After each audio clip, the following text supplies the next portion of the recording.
many deployments and welcome home ceremonies, and I'm so familiar with what you do.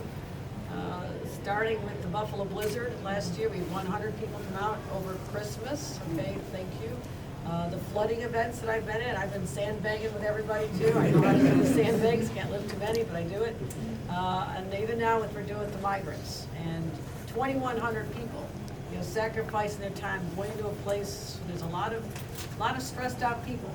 And I have heard from so many that when the National Guard shows up, there's this calm and people respect, and there's just, you have this effect on everybody, and I'm just so proud of that. And even we have about 150, 270 at the border right now, dealing with that crisis, and we have deployments going out tonight, you know, 4 planes this evening, Ukraine and Kuwait and Africa. I mean, we're all over the world. We're all over the world. We're in Antarctica now too. Where are we at? Antarctica. Antarctica. Okay. A little bit chilly there. I'm from Buffalo. I don't need to go visit that. I'll go somewhere else. But you need to know what this means to me. It really, really is a big deal to achieve this. To know that there's this cohesiveness, there's this sense of purpose, of mission. And I want to thank our leaders for creating that environment, that culture, which is so important. Culture is everything. And to all of you for being out there, you know, letting people know the honor of being part of the National Guard. And everybody has an opportunity to serve, and very few people say, I will. The military overall. 1% protect the rest of the 99. And I'll never take that for granted for 1 second. So congratulations, you do me proud. And I look forward to seeing the ranks continue to increase. And when you're number 1, you got to stay number 1. So onward to next year. Okay? Next year too as well. All right. And thank you so much. We're really proud to see everybody. Couple more here. There you go.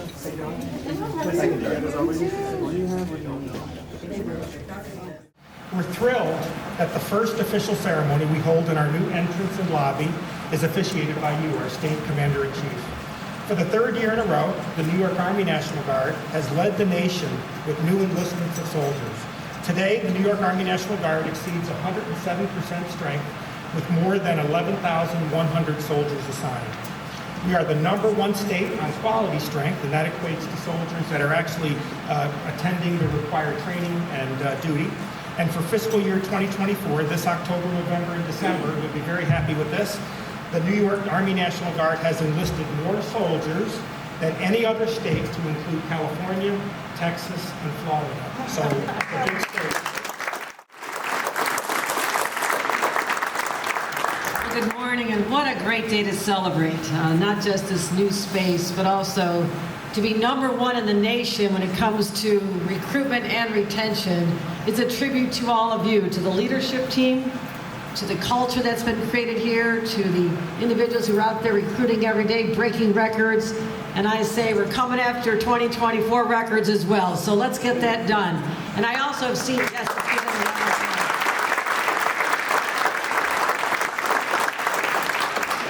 As the governor responsible for deploying missions, I'm well familiar with the circumstances in which we're sending you.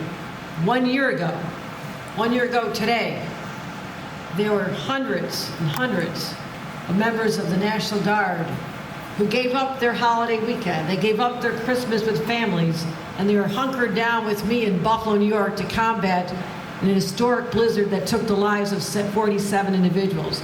I knew when I called in the National Guard that we could give a sense of hope, a sense that we're going to be okay, and that's exactly what we achieved. Not just there, but the countless flooding events. I've been out there making sandbags and trying to throw them up to stop the raging waters from destroying a little downtown or someone's backyards. You have been there through so much. The southern border right now. People don't even realize we have 270 individuals at the border protecting our boundaries, and what we're doing in New York City and upstate New York. The National Guard have responded to a crisis, a humanitarian crisis, a mass migration, the likes of which we've not seen since the end of World War II. So these are historic times. The flooding, the storms, the extreme weather, the circumstances of the migrants, and also abroad. Ukraine. 2 years ago, we would not have thought we needed more forces in Ukraine to help. We need people in Africa, Kuwait, Antarctica, wherever there's a problem. What's going on in Antarctica? I'm curious. Okay, that's good. As long as we're not getting attacked from the penguins or something. We're good. But no matter what happens, you're trained, you're ready, and you're committed. And as a governor of a state of 20 million people, to know that you have stood up and answered the call, every one of you,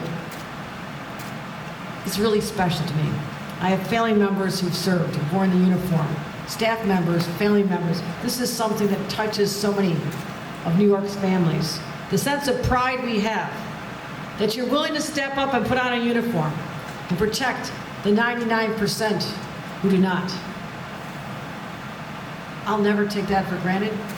Never have, never will. And I'm proud of the patriotism that's steeped in all New Yorkers. It's in our DNA because we fought battles. We're about to commemorate the 250th anniversary of the Battle of Saratoga. I was just up there.